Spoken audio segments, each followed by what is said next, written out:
Pozdravljeni v novem Q&A-ju.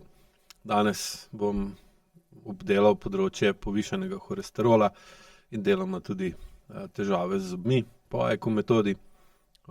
Čeprav o zobeh imate že posnet en drug Q&A, ki ga lahko tudi v iskalniku po AIQ kanalu poiščete in pogledate. Današnje vprašanje je pa sledeče. Moj partner se je v zadnjih 2 letih spremenil v načinu delovanja. Spremembe so res vidne na večjih področjih. Je bolj umirjen, si vzame čas za premislek, ni več vse tako pomembno, da mora opraviti takoj. Do sedaj je bil večinoma zdrav, letos pa je bil ugotovljen povišan holesterol. Poleg tega so se začele težave z zobmi. Sicer ga ni nobeden bolel, se mu je pa eden zlomil, ko je ugriznil v trdo čokolado. Potem je bilo na slikanju ugotovljeno, da zobje niso v redu in izpulili so mu več zob. Zdaj bo sicer dobil nove implantante in bo videti lepo. Me pa zanima, katera čustva in občutki so v ospredju dlje časa, da pride do take spremembe strukture, tako na žilah kot v ustih. Je možno, da se je s tem, ko deluje na bolj umirjen način, začela zastana energija sprožati iz tkiv. Gre za alergijo na sprostitev in so se mogoče zato začele zdaj težave z zobmi in povišanim holesterolom, ker zastala je energija, potencialna energija še ni šla čez izhodne točke iz telesa v obliki kinetične. Njegov način delovanja je bil vedno tak, da je vse delal intenzivno oziroma z veliko vnemo. Tako v službi kot kriminalist je imel vedno največ rešenih primerov, isto doma skrbel za otroke in vedno on kuhal, isti pri športu, treningi so bili vedno intenzivni, v dnevu je bilo vedno planiranih veliko dejanj. Vem, da iz tega izhaja, da se mora za tak tempo stisniti do čeljusti za sprostitev vsega napetega, zmanjka časa, niti ne čutiš potrebe. Zanima me, kateri podzavestni vzorci so tako močni, da osebo ženejo v takšno intenziteto delovanja. Poleg tega naj omenim, da je bil že od 5 let naprej večkrat tepen od očeta, ki je nanj stresal vse možne frustracije iz službe, ki si jih tam ni upal. To je trajalo do 18. leta, ko se mu je uprl. Tekom let mu je še vedno pomagal pri vsem, kar je oče rabil, vmes sta se parkrat skregala in dlje časa nista videla. Tako je tudi zdaj, ko že 2 leti ne govorita. Prosim za tvojo razlago po AIQ metodi. Načeloma to, kar je poslušalka oziroma gledalka, ki ima že večletno AIQ prakso, tudi sama primerno izpostavlja, je v glavnem problem v zastani ali pa potlačeni energiji, napetosti, ki jo je mož v otroštvu dobil vase iz okolja, v katerem je živel. Ljudje smo bitja, ki imamo membrano. Ta membrana nas v bistvu hkrati ločuje in povezuje z okoljem. In seveda okolje konstantno vpliva na nas in mi deloma seveda lahko tudi vplivamo na okolje. Seveda je običajno vpliv okolja na nas večji kot vpliv nas na okolje, sploh če smo otroci.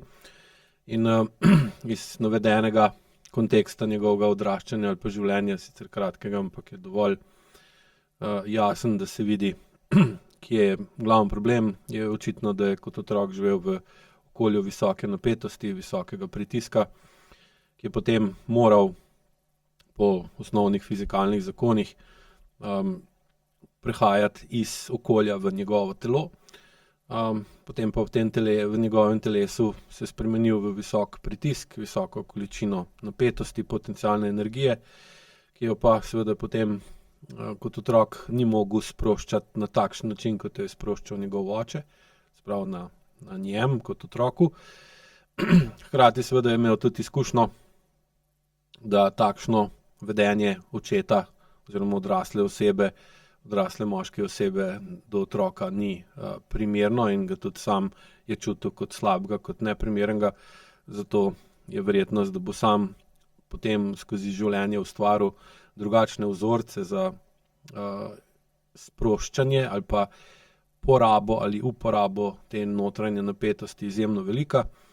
Sploh, ker je danes okolje tako, da gleda veliko bolj odklonilno oziroma negativno na fizično kaznovanje otrok, torej je potreba in možnost, da ljudje na drugačen način sproščajo te napetosti, veliko večja kot včasih. Tudi načinov, kako vse te napetosti sproščati, je veliko več kot včasih in lahko rečemo po eni strani, da je popularnost recimo športa, sploh takih športov, kardiošportov, ki zahtevajo veliko energije in močno utrudijo človeka, pa tudi to, da imamo recimo tržno gospodarstvo, kjer je lahko vsak, ki hoče delati, pa je priden, tudi nekaj doseže in lahko zaradi doseganja uspehov postane preveč priden, oziroma da se s to pridnostjo, delavnostjo, odločnostjo, podjetnostjo tudi utruja, da je to dodobra zmanjšalo pogostost telesnega kaznovanja ali pa tudi odvisnosti od alkohola, ki sta bila včasih glavna načina pri naših prednikih, kako so potlačili ali pa zadržali izbruh čustev ali pa kako so ta čustva, ki bi jih mogli dati gospodarju, šefu ali pa kom drugem, staršu, očetu, mami, prenesli na otroke, ki so bili pač temu primerno telesno kaznovani.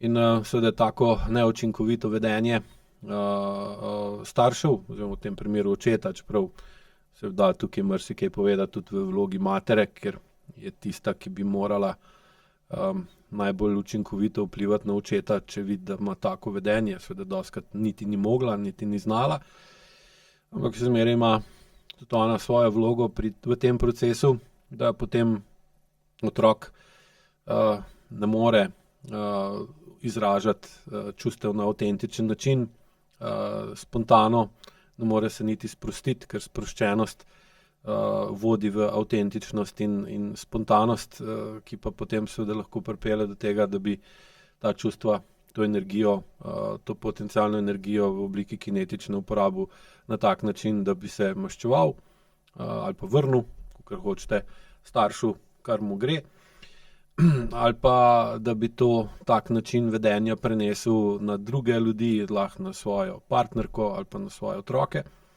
Pogosto se tudi zgodi, da v današnjem času taki moški ali pa taki ljudje niti nimajo otrok, ker se čutijo, da jim otroci niso potrebni ali pa jih je strah otroke imeti, da ne bojo oni do otrok takšni, kot so bili njihovi starši ali pa en od staršev do njih.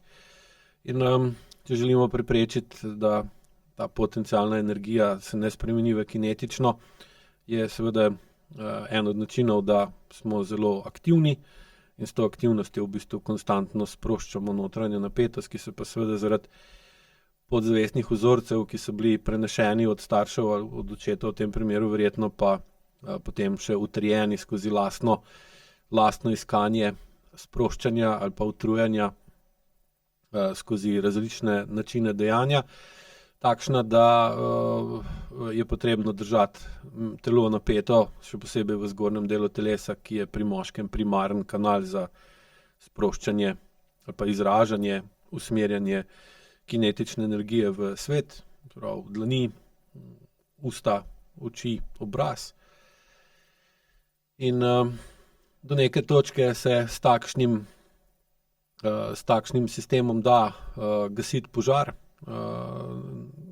potem seveda po določenem času, ki lahko traja tudi več desetletij, se pa začnejo telesna ravnovesja toliko konkretno podirati, da je potrebno delovati tudi v smeri, da se zmanjša produkcija potencialne energije, ker manj, ko naredimo potencialne energije, lažje kontroliramo ali preprečujemo izražanje kinetične energije.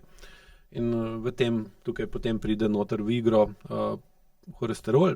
Holesterol je v bistvu ena od glavnih sestavin za telo, je v bistvu toliko pomembna, da jo telo samo proizvaja, kar nam da že potem jasno vedeti, da je holesterol izjemno pomembna sestavina, ki je nujna za normalno življenje, in če bi lahko na nek način dosegli, da bi človeške celice prenehale sintezo holesterola, bi v bistvu v trenutku življenje prenehalo.